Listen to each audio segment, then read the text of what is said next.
which are connected in series. Okay, just see here. I will just how in 10th standard you had done resistance in series and resistance in parallel. Today we shall do capacitor in series and capacitor in parallel. ऐसे आया, ये ऐसे आया, ये ऐसे आया. 10th standard का याद आना चाहिए. We are going in flashback of 10th standard. ये बैटरी प्लग की डाल नहीं डाल ठीक है. बैटरी का पोटेंशियल V है.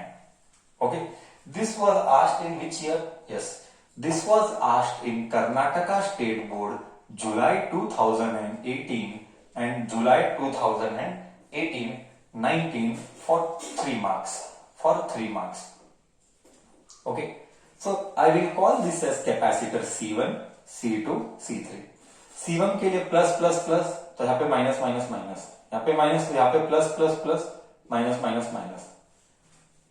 अगर तुझे याद है your 10th standard, I don't know how much you remember, 10th standard में मैंने गला फाड़ के बोला था, जो भी मेरे साथ थे 10th स्टैंडर्ड में, कि पूरा का पूरा electricity chapter depends on 3 things. You should know current series and parallel, you should know voltage series and parallel, and you should know resistance series and parallel. Exactly same is for capacitor. You should know 3 things. Please remember, you should know 3 things. 1, charge. Next, C equivalent. Next, what is potential. Whatever we did for resistance, same thing we are doing for capacitor, that is capacitance, and you need to know the basic rules. For everything there were 3 rules. Those 3 rules you need to remember.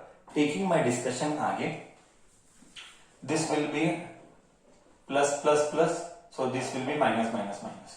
Please remember rule number 1, charge is same. Please constantly compare it with 10th standard. 10th standard में series में क्या same था, 10th standard में series में क्या same था, 10th standard में series में क्या सेम था.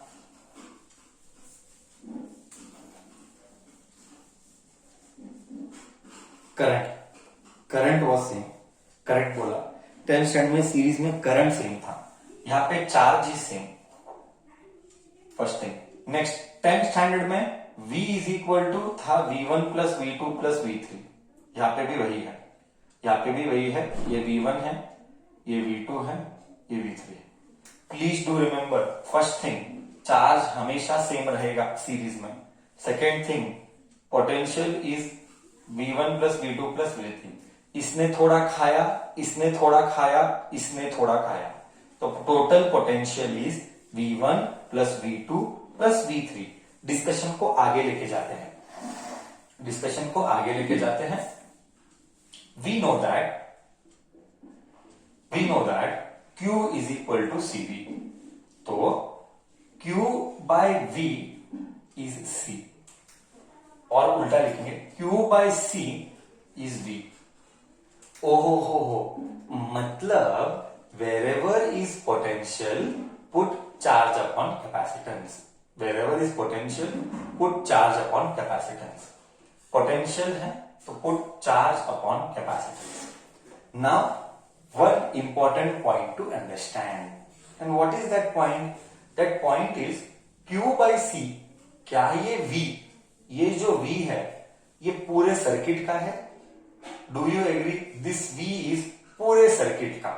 अगर V is पूरे सर्किट का, then C is C equivalent.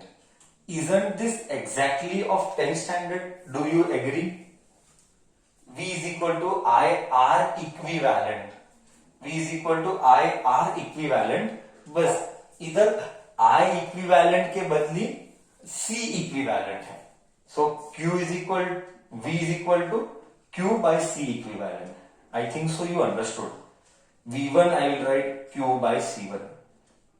V2 I will write Q by C2. V3 I will write Q by C3 from this formula. V is equal to Q by C. One more important point to recall is that Q सब जगह same है। I repeat, Q सब जगह same है। I have not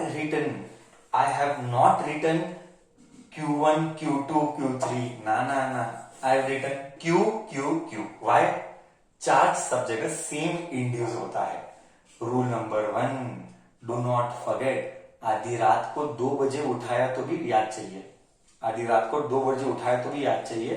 हाँ, charge is same in series, जैसे current in same in series. सब में पट्टे का क्यू कॉमन, तो घर के अंदर क्या बचा? 1/C1, 1/C2, 1/C3। क्यू ने क्यू को कट किया। 1/C equivalent is 1/C1, 1/C2 plus 1/C3। आ गया मेरा सीरीज का खेल। यह है सीरीज। अब बहुत इंपॉर्टेंट है, तो बार बार रेजिस्टेंस को रिविजिट करें। रेजिस्टेंस में क्या था? R equivalent is R1 plus R2 plus R3। हाँ, यहां पे 1/C इक्विवेलेंट।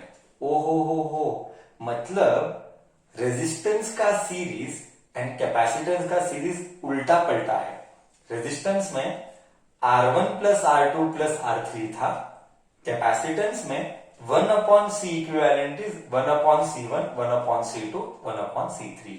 बोले तो कैपेसिटेंस का सीरीज, रेजिस्टेंस का पैरेलल। हाँ, एक बात याद रख, अभी आज से हमारी दुनिया 2 चीजों में बढ़ गई। We are dividing our world into two segments, resistance का दुनिया एंड कैपेसिटेंस का दुनिया। दोनों ऑपोजिट है और बहुत सारी चीजें आएंगी। कॉम्पिटिटिव में स्प्रिंग्स आता है। नेक्स्ट 5th 6th चैप्टर में इंडक्टर आएगा। नेक्स्ट फोकल लेंथ आएगा रे ऑप्टिक्स में, इक्विवेलेंट का। तो ऐसा बहुत इक्विवेलेंट आएगा।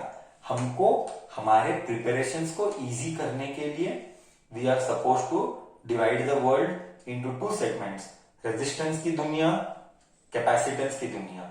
रेजिस्टेंस में सीरीज में R1, R2, R3, कैपेसिटेंस में 1/C equivalent is 1/C1, 1/C2, 1/C3।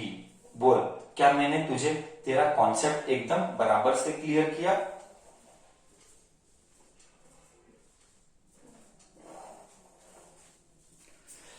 तो तू दुनिया में 2 दुनिया को याद रखना पड़ेगा। तुझे दोनों दुनिया को याद करना पड़ेगा। चलो, अब सीरीज के बाद क्या आएगा? पैरेलल। सीरीज के बाद आएगा पैरेलल। ये डेरिवेशन हमारे फाइनल एग्जाम में आया है 2 बार 3 मार्क के लिए। अच्छा, one more point I wanted to add here is that please याद रखना, इंग्लिश के बिना 0 marks. I repeat, here there is no English explanation. Notes में तुझे दिखेगा, मैंने दिलाया है तुझे नोट्स, मैंने तेरे को भेजा है, तो नोट्स में तुझे दिखेगा ये सारा इंग्लिश भाषा है। एक्सप्लेनेशन के टाइम बोर्ड में we will do only the ganit part. गणित मतलब maths part. Don't expect like consider 3 resistance C1, C2, C3. Their potentials are V1, V2, V3. They are connected across a potential difference V. In series charge is same. ये सब हम नहीं बोलते हैं। Notes में exam में लिखना compulsory है, नहीं तो 0 मार्क्स दूंगा। उसके बाद ही कहानी स्टार्ट होगा। स्टार्टिंग का रामायण महाभारत तुझे लिखना पड़ेगा। Without writing Ramayana Mahabharata don't expect you get marks here. Compulsory you do the English explanation, then you start with the mathematics. ठीक हूं मैं अब? ओके।